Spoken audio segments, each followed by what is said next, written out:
All right, so this is how to manage a rental property, right? So hopefully some of you saw my webinar a few weeks ago. I did how to analyze a rental property. So this is kind of the follow-up to that, right? The natural progression is you buy a property and now you got to manage it, right? So what do you do? So I figured it'd be good just to share some of my experiences managing, some of my lessons learned and tips and tricks on how to effectively navigate managing a property, right? So um, there's a lot of ways to do it. You can certainly, hire a property manager. First, I would just say first off, as sort of a disclaimer as we begin, that just realize as we go through this, you might realize managing is not for you. It's not for everyone, right? So everyone that wants to invest in real estate, if they're going to go down that path, they kind of need to ask themselves if they should be a manager. Do I want to manage? Is that something I want to do, right? Are you able to treat it like a business and not a hobby? Because it is a business, right? And you want to treat it as such. You want to be professional in how you manage your property. Even if you just have one property or a duplex, you want to make sure that you're being professional. Otherwise, you're going to kind of shortchange yourself and you could end up getting into some trouble, right? So um, just something to consider there. You're welcome, Chris. Thank you. I appreciate you being here. So thank you.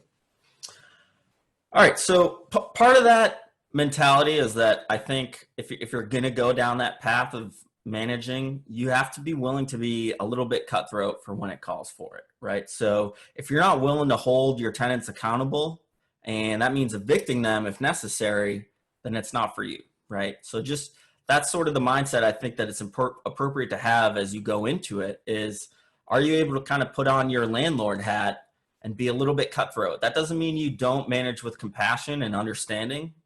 You certainly should. I do and will continue to do that, but you have to just be willing to, be a professional and treat it like a business when it calls for it. So, like I said, that's okay if it's not for you. There's plenty of passive investment opportunities available through partnerships or syndications or what have you. So if for people that aren't interested in managing themselves, if they're going to start out and buy a duplex or a fourplex, say, and they're going in argument is that they're going to get a property manager to do it for them, to me, that says that they're already in the passive mindset. So they might as well not half-ass it and just be a passive investor rather than try and be an active investor, but also hiring a property manager, right? Because the problem with property managers is they're expensive. So unless you're scaled up and you have, dozens of units, it's very expensive for someone else to manage your property, especially when you're not scaled up. If you have a 100-unit building, it makes sense. The property can, support a property manager, but a duplex cannot support it, right? So they're going to typically charge you 10% of your gross profit. So you've got your gross profit, which is everything that you collect. They're taking 10% right off the top of that. And then what you're left with after all your expenses are paid, it ends up being, they could be taking 40 to 60% of your profit, right? So it's really expensive. It's 10%, 8%, 10%, whatever they charge, but it ends up being a large percentage of your profits. So that's why I think if you're going to go the active route and be a landlord, I think at least starting out, you should manage yourself because it's just very expensive to hire a property manager. Now, the caveat is once you do start to scale, the goal is to pass that off, right? Because at a certain point, it doesn't become worth your time. But starting out, it really is because it's a lot of profit, right? So, so that's kind of my disclaimer. So as we move through this, as I go through the steps, it's really going to be more from the perspective of self-managing because that's where my experience is, and that's the expertise that I can pass on to you, right? So, and I'm somewhat unique from a lot of people because a lot of people that invest out of state, they say, well, if you're investing out of state, then you need to have a property manager. I don't think that's necessarily true. I have out of state properties and I self-manage them and I do it effectively. There are some downsides to that, but I think it can be done absolutely. So, all right. So that is my disclaimer. So getting into this, I've kind of broke this down into 6 or 7 sections or steps, right? So the first is, all right, you bought a property. Let's assume you buy a duplex and it's got tenants in there, right? So you've inherited these tenants. So at this point, you should know, are they on month-to-month leases? Are they on a 1-year lease? When does that expire, right? So that way you can kind of plan out your strategy for year one. So when you're buying a property, it's kind of, I guess you could break it down to 2 basic types of properties. A turnkey property, meaning it doesn't need any renovation. It's already good to go. And in that case, you might be retaining your tenants. So kind of option A, if you're going that route, is you could raise your rents incrementally and sort of retain those tenants, right? So maybe you say, okay, it's below market by $100. So maybe you'll raise it $50 the first year and then $25 every year after that. And eventually you'll bring it up to market, right? I don't think there's anything wrong with that. I don't think you have to get it up to market that first year when it's already pretty close to it, right? I think it's okay to say, hey, this is a really good tenant. Maybe it's a nurse or someone with really, stable income. And you say, yeah, I like them. They keep the place clean. They take care of it. So I'm not going to jack it up $100 on day one, right? But if you're in a value add situation, so if you're buying a property that needs some work, needs some love and attention, so in that case, maybe you're $250 below market after your renovation, right? In that case, you're going to want to go to market, in my opinion. You're going to want to say, hey, you're renting for $750. The rent is now $1,000 when their lease expires. And that's basically going to force them to make a decision. Do I want to stay and pay $1,000 for an unrenovated property? Most will say no. They'll move out, and that gives you the opportunity to renovate the apartment, right? If they say yes, great. You didn't have to do anything, and you're getting market rent, right? So that's gravy. That's money. Now you're just swimming in it. So, but odds are they're going to move out, and that's okay. That's what you want. And there's a lot of benefits to that. So the first is just from a tenant basis, you're getting rid of that inherited tenant. And in my experience, often it's the tenants that you inherit that you have the most problems with, because you don't really know the specifics of what their agreement was with the previous landlord, what that relationship was. They probably have a lease, and in most cases, by law, you have to honor that agreement because that is the agreement that they moved into the house with. So maybe there's some clauses or something in there that aren't favorable to you, but generally you just don't really have a good feeling for how, there's sort of unspoken agreements sometimes between landlords and tenants. They make these sort of verbal contracts and you don't want to be a part of that. Or maybe they just cut corners with how they vetted that tenant. So often the inherited tenants tend to be the worst. That's not always the case. I've had tenants that I found myself that I've had issues with, but generally I find I have issues with the tenants I inherit. So you get a clean slate there. Also now that you're renovating the property, it's the perfect time to address all the deferred maintenance throughout, right? So you're getting a clean slate on the quality of the property as well.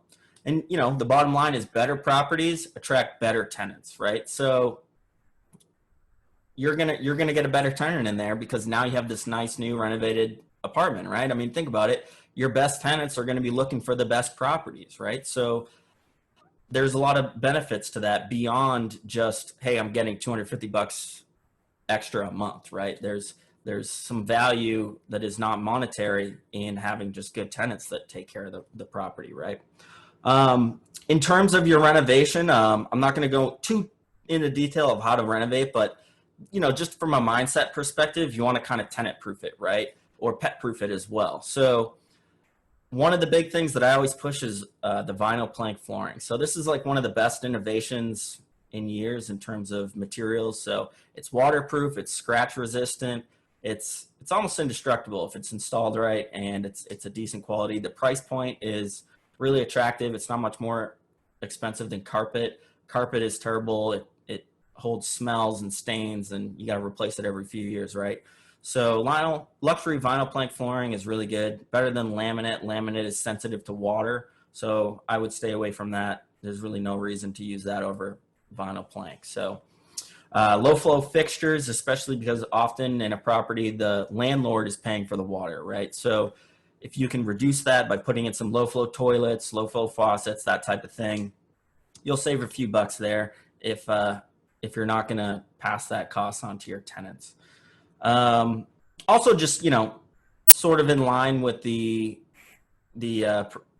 deferred maintenance, preventative maintenance. So you can kind of look around, you can see like, yeah, I wouldn't normally touch, X, but hey, in 2 years, it's probably going to need to be addressed. So while you got people in there working, you can just go ahead and knock it out. So maybe the caulking around the tub needs to be replaced in a few years. So you say, you know what, let's just do it now. It'll be nice and clean and fresh and good.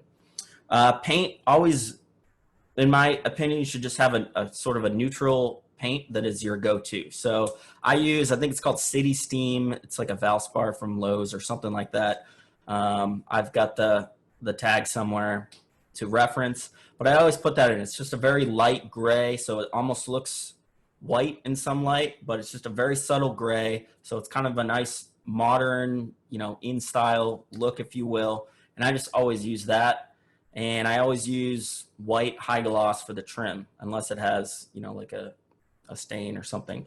But that's my go-to. And I err towards the higher gloss for both of those. So with paint, generally homeowners tend to use like an eggshell or something like that.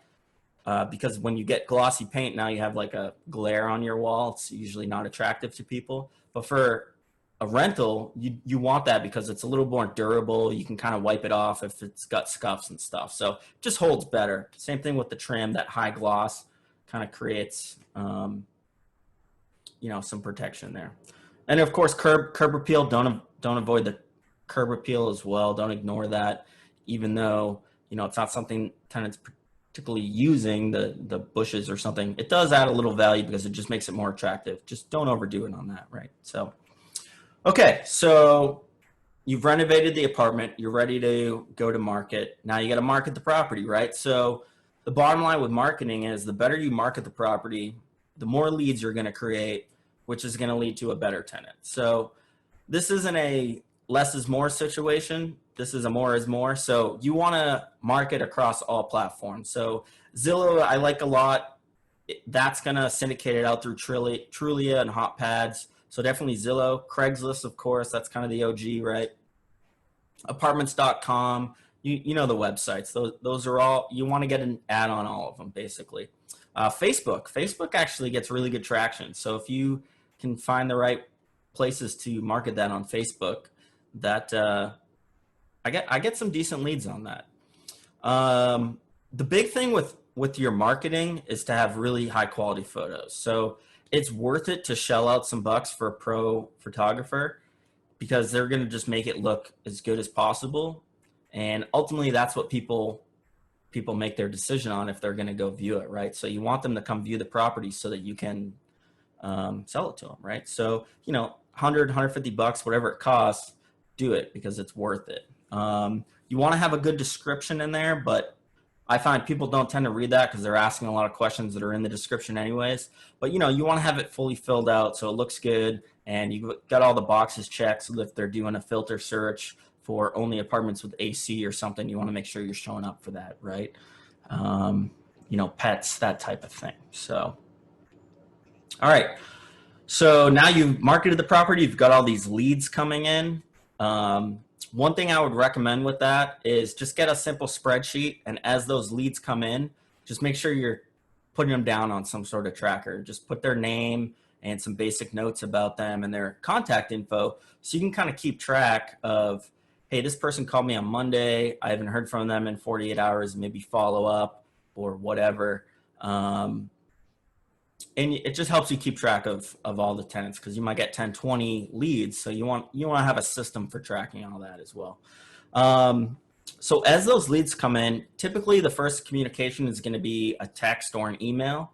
Tenants pretty much generally don't call you. They want to just do everything by text or email. So that's fine initially, but my goal is to get them on the phone as quick as possible because once they're on the phone, I really can start building that picture of who they are as a person, right? So you get to ask questions, you get to figure out, where they work, what their kind of lifestyle is like, right?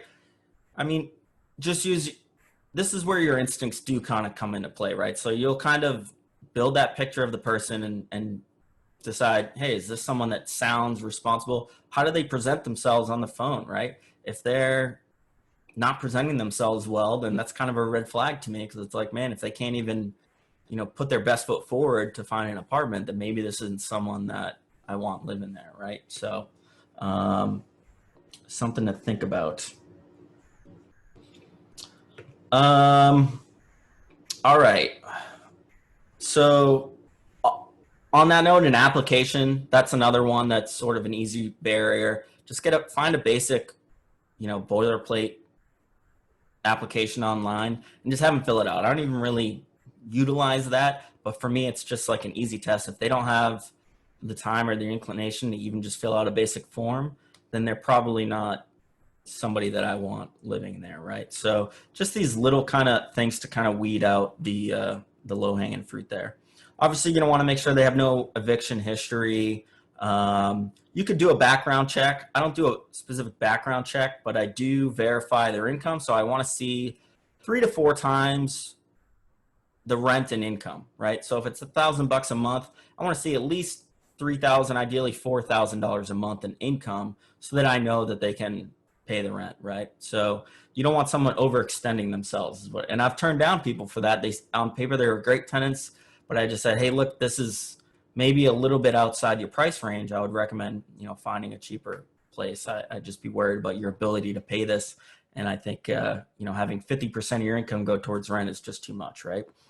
Um, Credit score. So this is really my primary go-to is 680 credit score. So with my rentals, I mean, they're, class B, so it's somewhat high, but man, if they have a 680 credit score, I don't care what their history is. I don't care if they did a stint in prison, they're paying their bills, right? So that I find works really good, and I turn down a lot of people. And starting out, that was tough. It was like, man, I want to get this place rented, and for the last week, all I've been doing is turning people down because they have shitty credit, or some people would be close, they'd be at a 650 or something, and I would question, like, is this too high? But ultimately, you get someone that meets that, and then they're going to be good. Now, like I said, that is probably higher than the market average. I've heard 600 or 640, whatever. It kind of depends on what class rental you have and what your market is, right? So you're going to kind of have to adjust that. So maybe kind of see what other people are doing in the marketplace, right? But I found that credit score just works really good. Structuring the lease. Okay, so now you've found your tenant, and now you gotta get them in a lease, right? So another thing I'll just say at this point is, as you're getting them to sign that lease, that's when you want to collect as much information as you can, and of course, the rent and deposit, things like that. So I always get a copy of their driver's license and their social security number, and that provides me with a level of recourse if they skip out or do something. Now I have their ID, I have a copy of their license and their social security number. So if I have to go to collections, I have that info to pass on, right? So you're in this sort of honeymoon phase when they say, yeah, I want the apartment. And now it's like, okay, here's what I need from you for you to actually get the apartment, right? So you have some leverage is what I'm saying. So utilize that leverage, take advantage of it, and get what you need from them, right? So when it comes to structuring the lease, you have a few options. You can use like a boilerplate lease. So a lot of realtor associations will have, like, California Association of Realtors has their standard lease, residential lease. You can use that. A lot of people do that. Nothing wrong with that. They've had lawyers write that up. It's a good, strong lease. Or you can make a custom lease. I actually have a custom lease that I kind of made it myself off of, I just took a bunch of leases that I had previously, just from when I was renting, and kind of pulled the things I liked. And then I had a lawyer look it over, and they'll change some wording to protect you, or, say, hey, this isn't legal in this state, get rid of that, or whatever, But here's some basic things that you want to make sure in every lease. So obviously the term. So when does the lease start and when does it end? So typically you're going to do a 1-year lease. After that, maybe it'll go month to month. It kind of depends. But one thing I'll say that I often hear people talk about is moving season. So I always try to align my leases with moving season. So that's basically the school year is kind of what people move around. So, the end of spring and the end of summer. That's that window where I find you get the most people moving, and it's really a lot easier to turn the unit. So especially in my market, Rapid City, harsh winters, no one's moving in the winter. It's really slow to turn an apartment in the winter. So I try to avoid that. And I tell my tenants straight up, I'm very honest with them when it comes to, a lot of people ask, well, what's the process for breaking the lease or whatever? Does it go month to month? So what I do is I just say, look, after that first year, I can be very flexible in this 5-6 month window, but it's those winter months that I'm less flexible. So, and usually that works out. I'm just upfront and honest with them. All right. Rent, obviously you're going to have the amount in there, but also the payment method. So I only accept electronic deposits. I'm not messing with cash or checks or any of that. That's not worth my time, right? I mean, this is the 21st century. They can get it to me electronically. So there's a lot of ways to do that. You can set up kind of direct deposit where it just goes into your account. There's platforms. There's Cozy is a really popular one. So you can sign up through that. They can pay through the website. You have an account. And I think, maybe it takes 5 days for Cozy to pay you. But at least you can kind of see in there that they've paid. And that's sort of a property management software as well, because you can incorporate late fees automatically into that and stuff. So I've heard really good things about Cozy and some of those other platforms, and they seem pretty cheap as well. So it's a good way to do it. You want to have a grace period in there as well. So standard is like 3 days. So as long as it gets there by the 3rd, they don't have late fees. After that, they start accruing late fees. So I think for me, it's like $35 or $50 initially, and then like $5 a day. So that incentivizes them to really get a move on and pay it. And like I said, this is an area where you can be a little bit compassionate on. If it's their first time being late, you can waive that. But if it's a trend, that's what I care about, is if there's a trend that develops, then I kind of drop the hammer and say, yeah, I'm not waiving any late fees you owe them. The deposit, so make sure you're looking at what the state laws are regarding that. I'm not going to get into, every state's laws might be a little bit different, but you're going to have the deposit on there. But I advocate having a move-in fee or some sort of administrative fee on move-in, right? So I've done this. I've tried a lot of different ways. Instead of having a 1 month rent deposit, which might have been, $900, I did a $500 move-in fee. And I've had people say, fine. And I sort of sell that as, hey, it's paying for some of the cost of managing the property, but it also allows me not to nickel and dime when they do move out. So if there's like little minor things that, it's like $50 or $100 to fix or repair or something that maybe is a little bit beyond wear and tear, I don't have to nickel and dime that and stress about it, right? So, and you get to keep it. So that's great. I mean, it doesn't alleviate them from leaving a clean apartment. I make that very clear. There's still a responsibility to turn over a clean apartment, but it's nice. Or you could do sort of a mishmash. So sometimes instead of a $900 deposit, maybe you do like a $300 or $400 move-in fee, and then a $300 or $400 deposit that is refundable. So you can get creative on that a little bit. Occupants, you want to outline everyone that's on the lease and set duration limits on guests. So this one it sounds a little funky, like, okay, maybe in my lease it says something like the maximum a guest can stay is 10 consecutive days and no more than 30 days in a year, right? So it's like, oh, you're limiting how my guests can come. Like, what if mom wants to come and stay for 2 months or something? So it's like, this is an area where you can be very kind of hands off.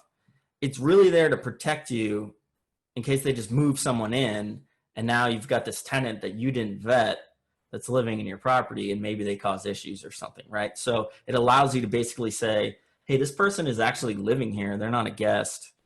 And, here's what the lease says about that. And now you get them on the lease. Pets.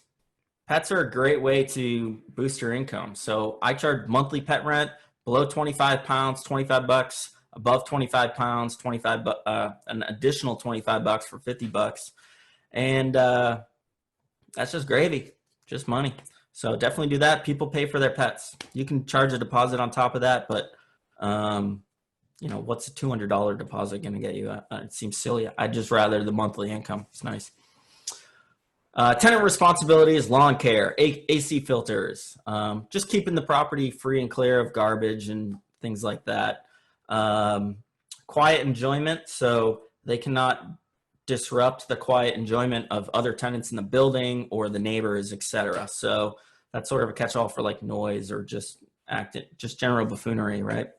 Sometimes people get in wild fights that could disrupt someone's quiet enjoyment if they're a neighbor or something. So something to think about.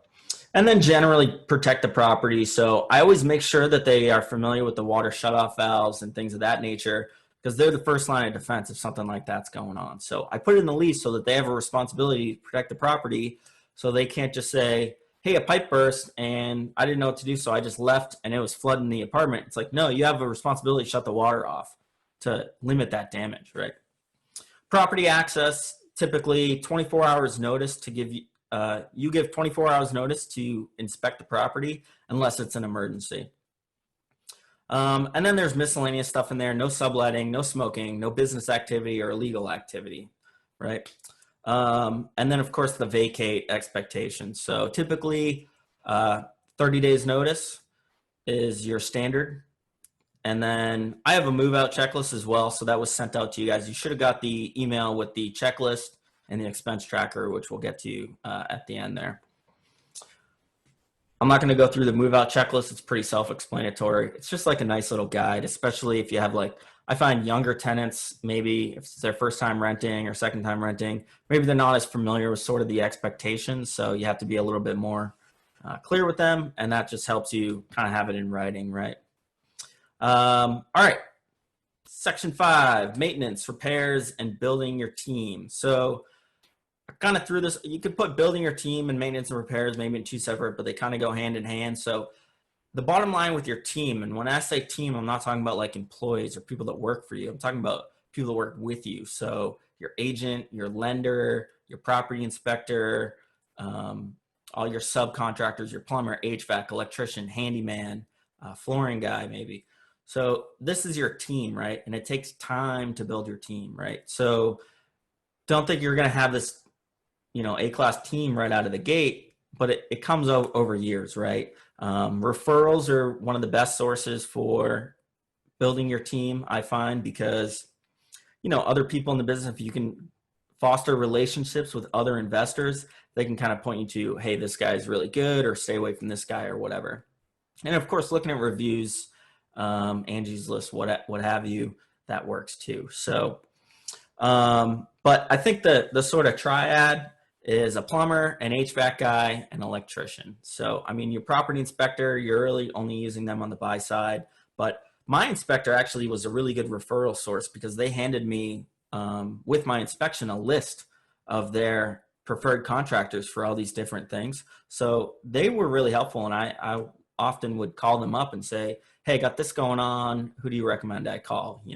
And then as you foster these relationships, you can lean on them in that respect because they'll kind of get to know you. You'll bring them repeat business. I recommend, once you find a good plumber, you stick with that plumber because they sort of get to know you, and now they can work with you a little bit, a little better. My flooring guy, for example, he's been very helpful. We just had a pretty good rapport, so he just kind of helps me out and points me in the right direction. He knows a lot of contractors in the area, so that's been very helpful. All right, so that's kind of the big picture stuff. Now I want to get into tracking your profit and losses. So, you know what? I'm going to back up real quick.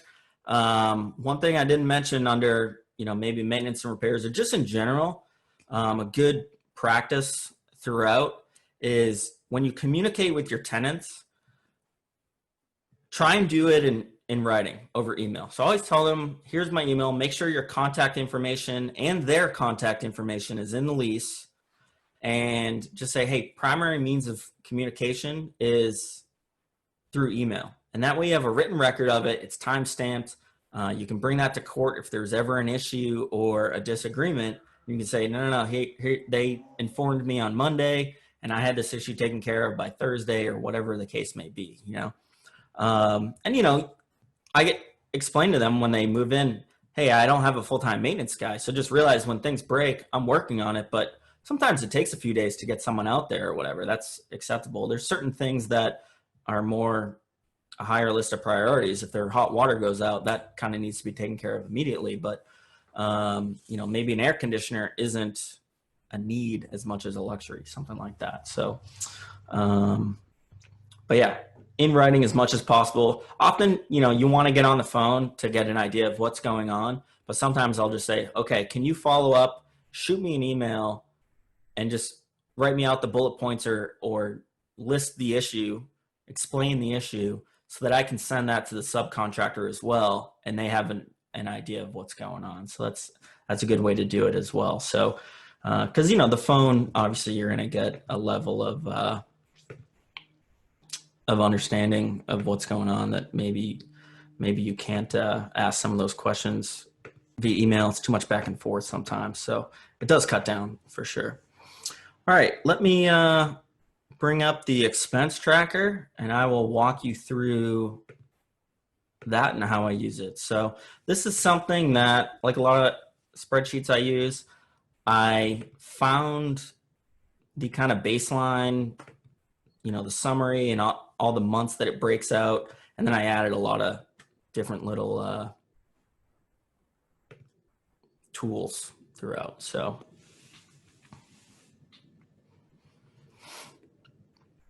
all right. Hopefully you can see that.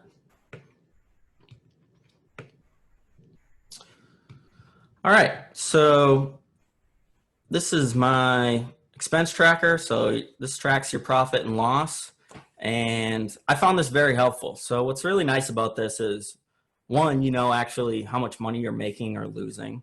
And two, it's really helpful at tax season because you're basically just handing this to your accountant and it's got everything, you know. So I've had accountants remark like, wow, you're like the easiest property owning client because everything's just done, you know.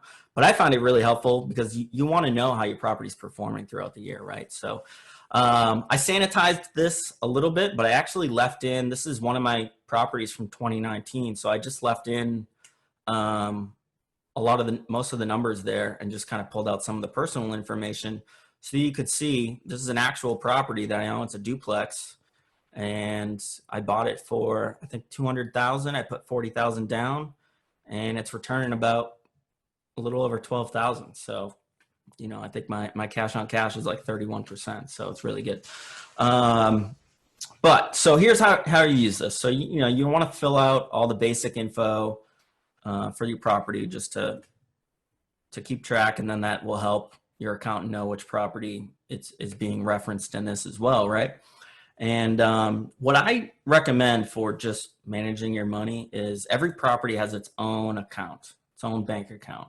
So that allows you to just really keep track of what's coming in, what's going on. Everything goes in and out of that account and just makes it very simple. Obviously, you get to a certain point where maybe you're so scaled that becomes untenable, but at least starting out, this is a really good way to just really track it, keep it separate, treat it like a business, and not mix it into your personal stuff. And it just makes it easier to track as well. So, so the way this works is this is all auto-populated on the summary page.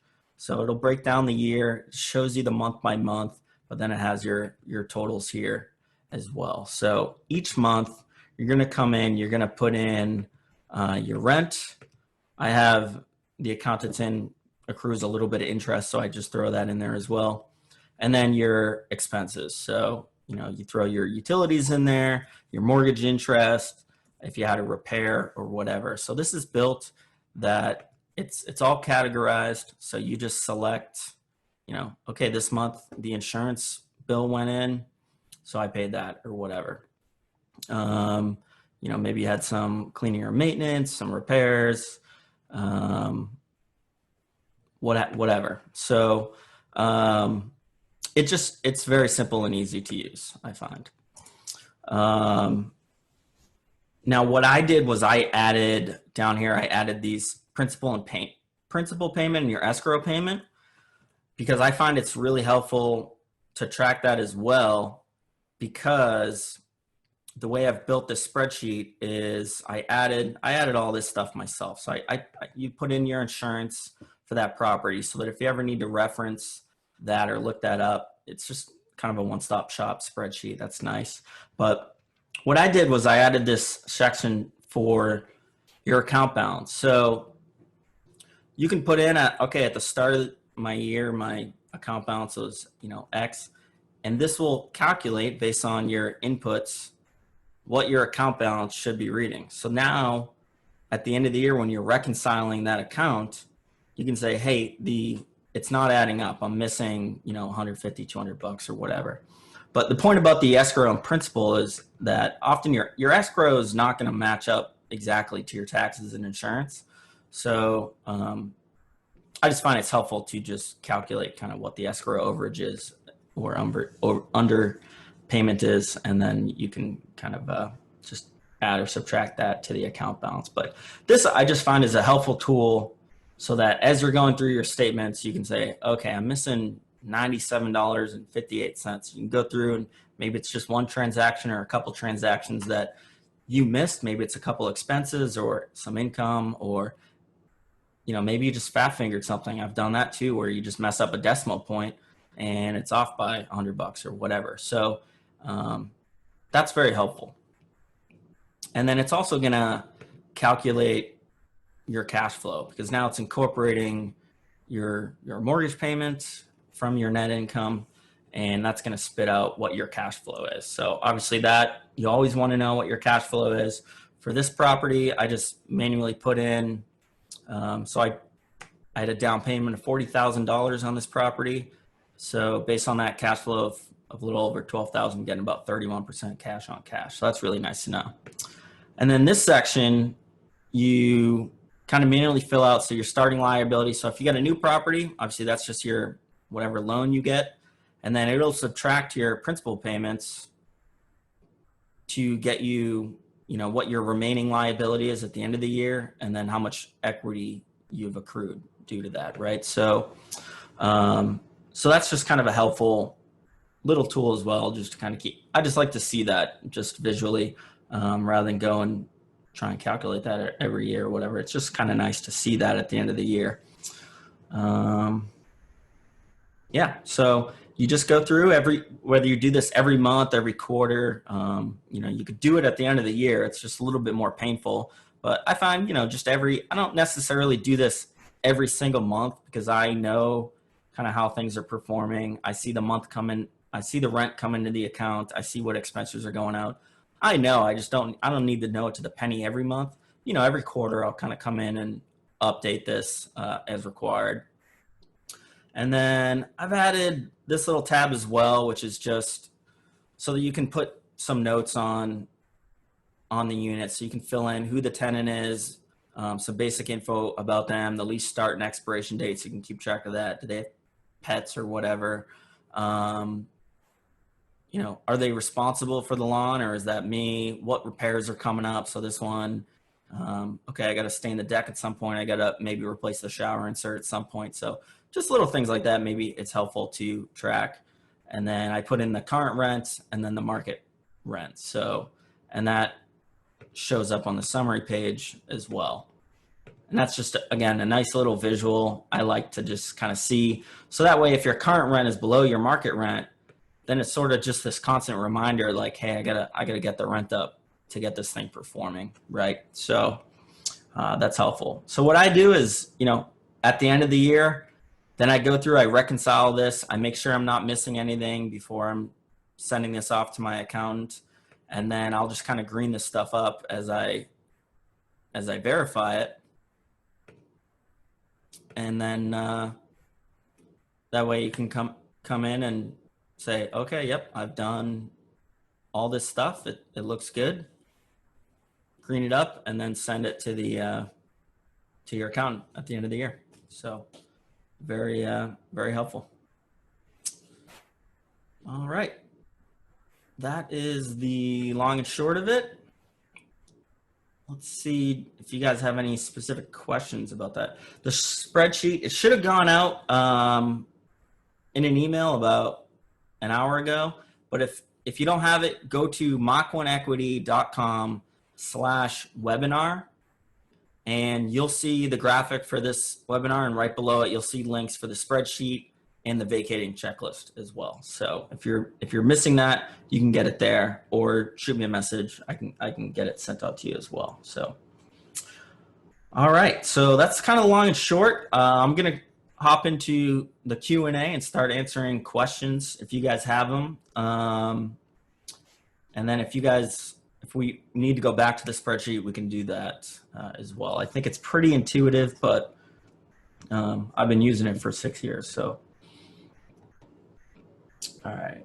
Good question from Ralph. Okay.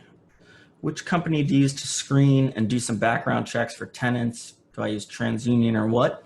Okay, so good question.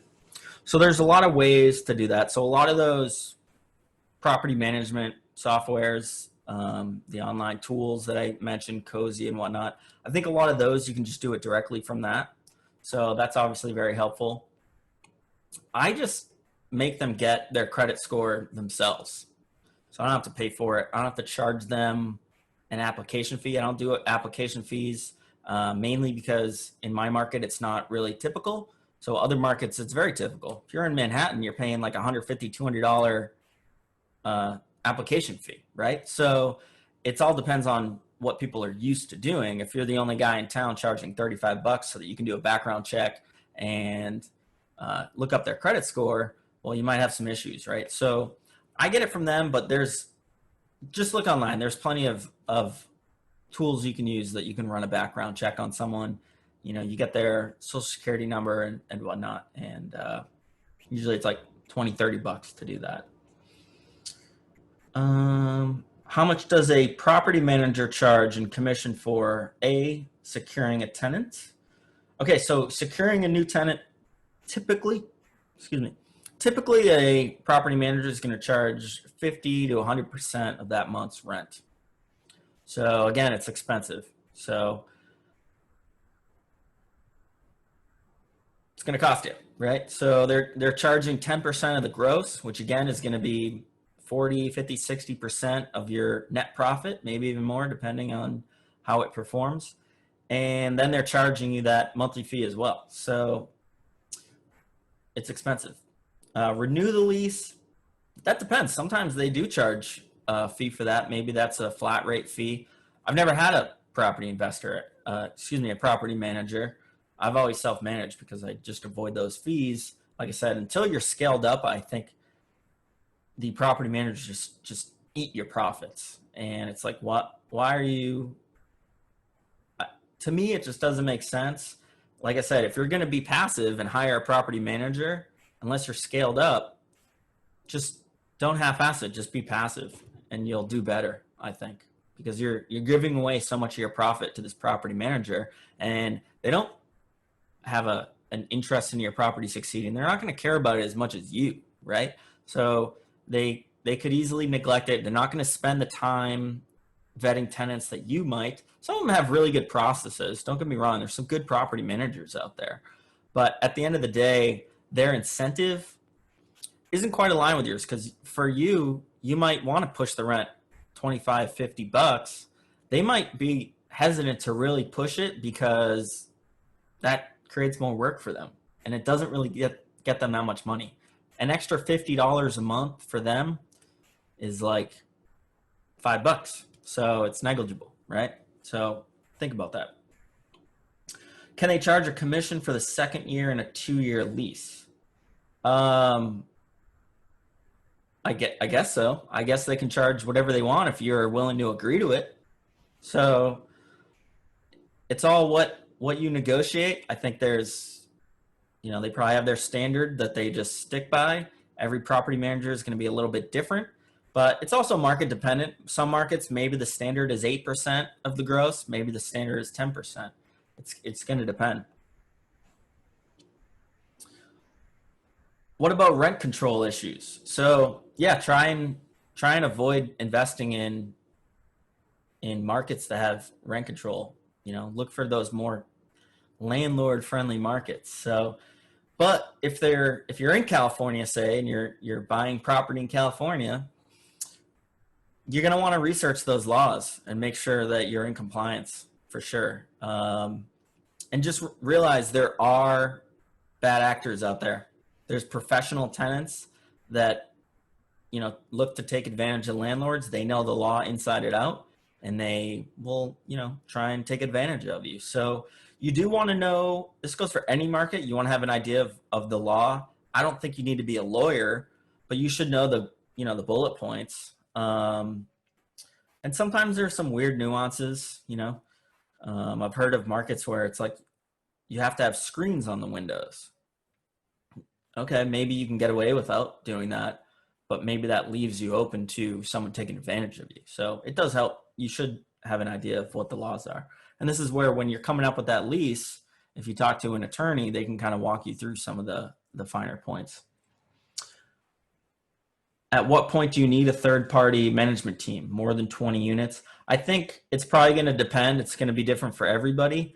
I think it becomes, the short answer is when it no longer is worth your time to manage it yourself. When it's taking time away from, growing your portfolio, I guess, right? If that's your goal. So, but yeah, maybe 20, maybe 40. I think it just depends. So Ralph asked if I manage my own property. Yep. So I manage it. Like I said, I do it remotely. So that does change things. I didn't really focus on that too much. Maybe I should have, but a couple things I do to make the remote managing a little easier on myself is, like I said, you have your team that you can rely on. So they know that I'm out of state most of the time. So, there's some consideration on their part, and often they'll help me out a little bit. But a big ones are lock boxes. So I don't actually show these units. I just put a lockbox on the door. I pre-approve the tenant based on their credit score. So that's the big one. I get that right off the bat if they want to see the apartment. Unless sometimes I will kind of make a judgment call, like, okay, this seems just like a really nice couple that really has their act together, and I just get the feeling that I can trust them. Sometimes I'll let them go view the apartment without sending their credit score, or at least, sometimes you can just tell. Sometimes you ask someone, what's your credit score? Oh, like 800, somewhere around there. And then, they're a nurse and maybe some other professional. You can kind of glean, we've been on this earth long enough. You can kind of make some judgment calls, right? But, trust your instincts, because when the hairs start to stick up on the back of your neck, trust them, because sometimes I have ignored them and I've gotten burned. So I've learned from those mistakes. But yeah, I put a lockbox on the door, and then they keep that lockbox, and then they can use that. Maybe if there's a maintenance situation going on and they're not going to be home for that, they can use the lockbox, put the lockbox on the door, and the plumber or whoever can get in. Or when they move out, now they're going to put the keys to the front door in that lockbox and put it on the front door and lock the apartment for me. And I'll usually get someone local to walk the apartment if I can't be there myself. But I go back to the market often. I still have a lot of ties there, but often I'm not there. So,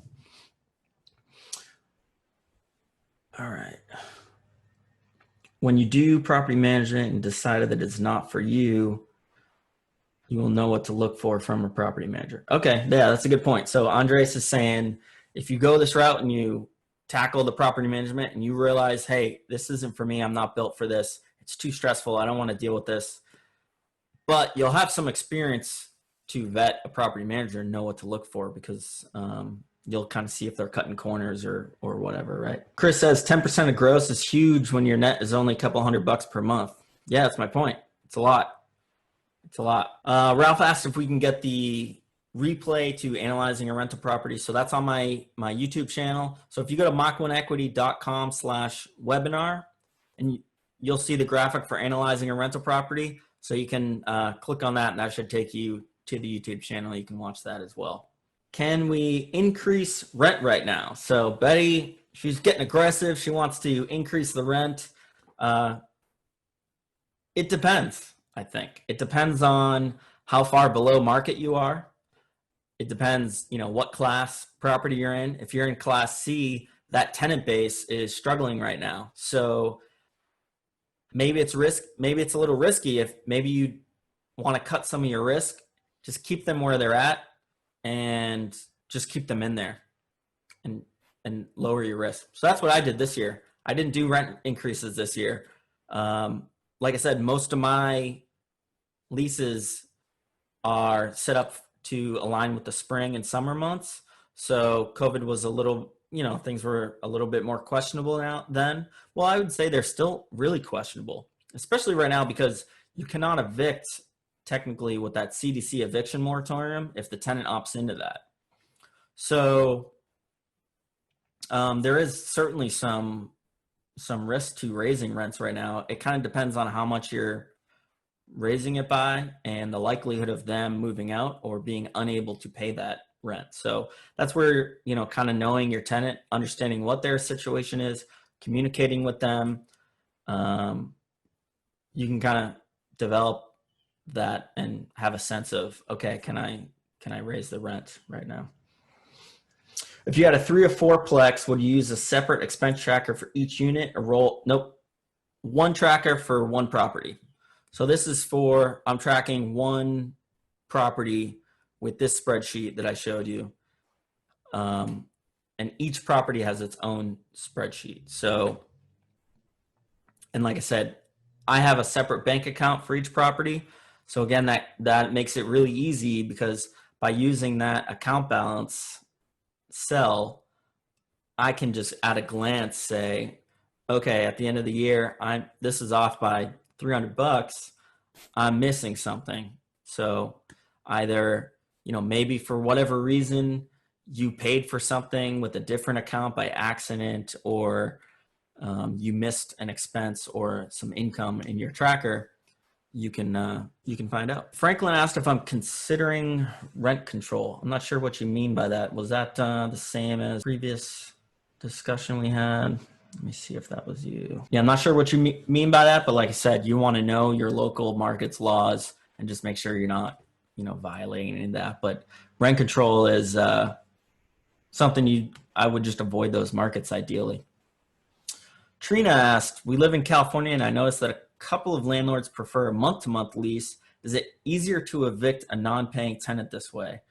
If they're not paying, then they're probably not going to abide by the fact that they're month-to-month. But what it is easier is that you can raise the rent.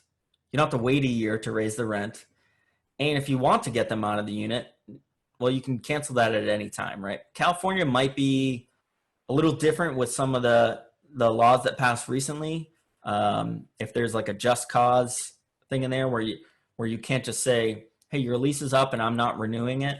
There may be some limitations with that. So I would recommend reaching out to, I think it's called the CAA, California Apartment Owners Association. You could look into that, California Apartment Association, and they can maybe provide some better guidance on the local changes in the law in the last year.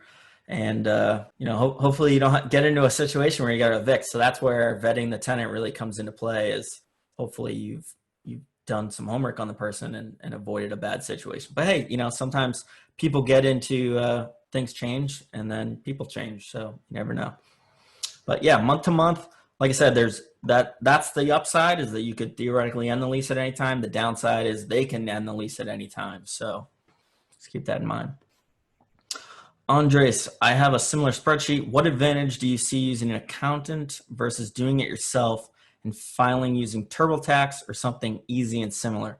Short answer, they're experts. I'm not an expert on tax code, so I could easily miss something or make a mistake. and I just feel more comfortable having them do it for the cost. It's usually pretty cheap, especially when you're starting out. When I just had, a few properties, I don't know, like $400-500 for the whole year, and everything was done. You have some protection in the event of an audit, which is really nice. And it's just, for me, it's not worth my time. What, I'm going to spend hours trying to figure out that nonsense? No, thank you. I'll just have an accountant. They're an expert. They will figure it out, and they'll maximize my savings, my return. So if you have a good one. What's my website again? mach1equity.com/webinar, and you can get the specifics for this. Russell asked if I have a full-time job. Nope, this is my full-time job, just hunting for opportunities and providing opportunities to busy professionals and passive investors to invest in real estate. So Chris asked, my son is in the state I want to rent. I don't want to make him the property manager, just boots on the ground for drive-by inspections. Should I put him on the payroll? Good question. That might be something you want to talk to an accountant about. This would be a perfect example of how an accountant could help you. There could be some advantage there. If you're giving him money anyways, maybe expensing it out to him saves you on your taxes. Russell, what did you mean by how many X rent did you save for tenant income? Not sure what you mean by that. And Russell also asked, do I send monthly rent invoices and receipts to the tenants? No. And I am not a licensed real estate agent. I have no interest in doing that. I just want to focus on investing and helping people grow wealth, helping other people invest in real estate passively, and building my own wealth as well. Do I know any restrictions on preventing tenants from posting any political or social justice signs on property or in windows? Why would you want to do that? They live there. They can do whatever they want in their windows. You have to have that mentality of it is their living. That's where they live. So that's where some of the kind of compassionate landlording, I guess, comes into, or some of your mindset. It's your property for sure, but also it is where they live. It's their home in a sense. So, some things, like, for instance, I've had tenants ask me if they could paint the bedrooms.